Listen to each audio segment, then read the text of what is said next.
It was lucky Con learned of her treachery before she put her plan into action. Warrick had never questioned any of Con's decisions. When the King of Kings sent Ulric on a mission and called the rest of them to find the human, Warrick was one of the first to Con's side. He was also one of the first to thrust his sword into the mortal. It's what she deserved for even thinking of betraying Ulric.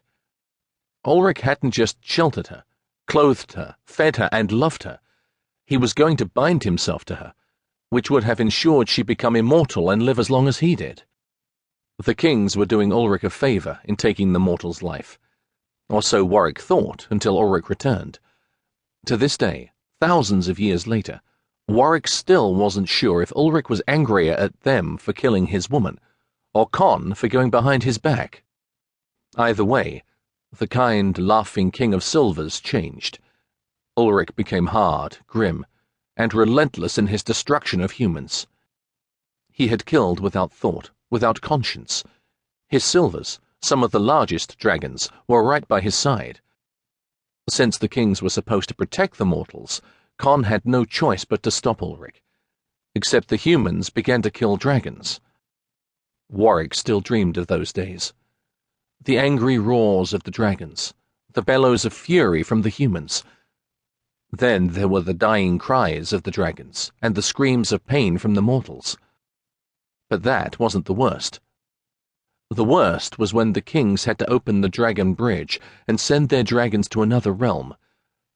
Warrick had never felt so empty as he watched his jades fly away. The dragon kings then disappeared, hiding in the mountains on Dragon to sleep away a few centuries. The area pulsed with their dragon magic, preventing any human from settling on their land or accidentally finding them.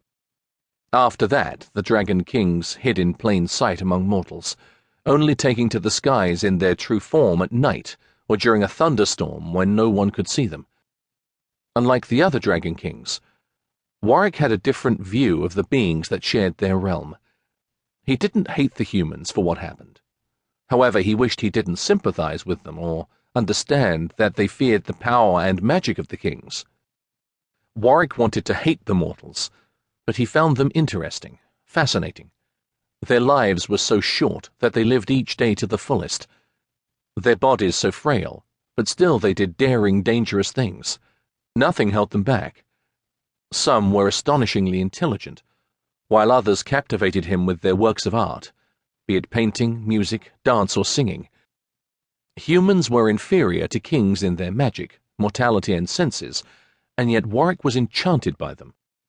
Oh, there were a few mortals who had magic, like the Druids, but Druid magic didn't come close to matching dragon magic.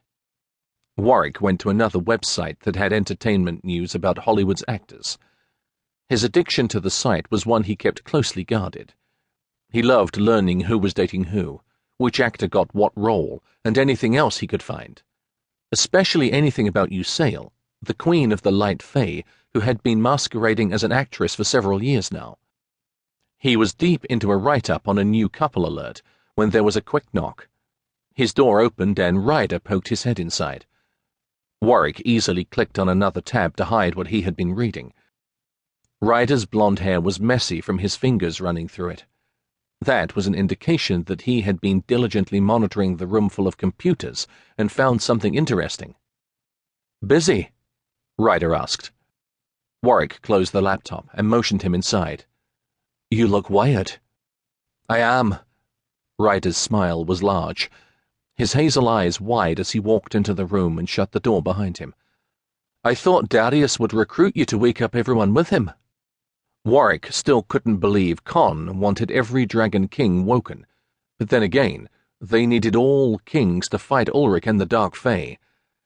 "I'm no exactly the one sent when things need to be achieved with a gentle hand."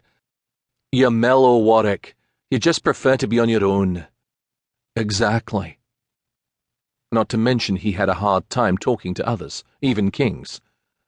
"I gather Darius is weakening the others by himself, then?" Ryder shrugged. "I caught a glimpse of dark blue scales in the clouds. Bannon may be helping out." "You didn't come here for small talk," Warrick stated. He was now curious as to why Ryder would seek him out. "What is it?" Ryder leaned back.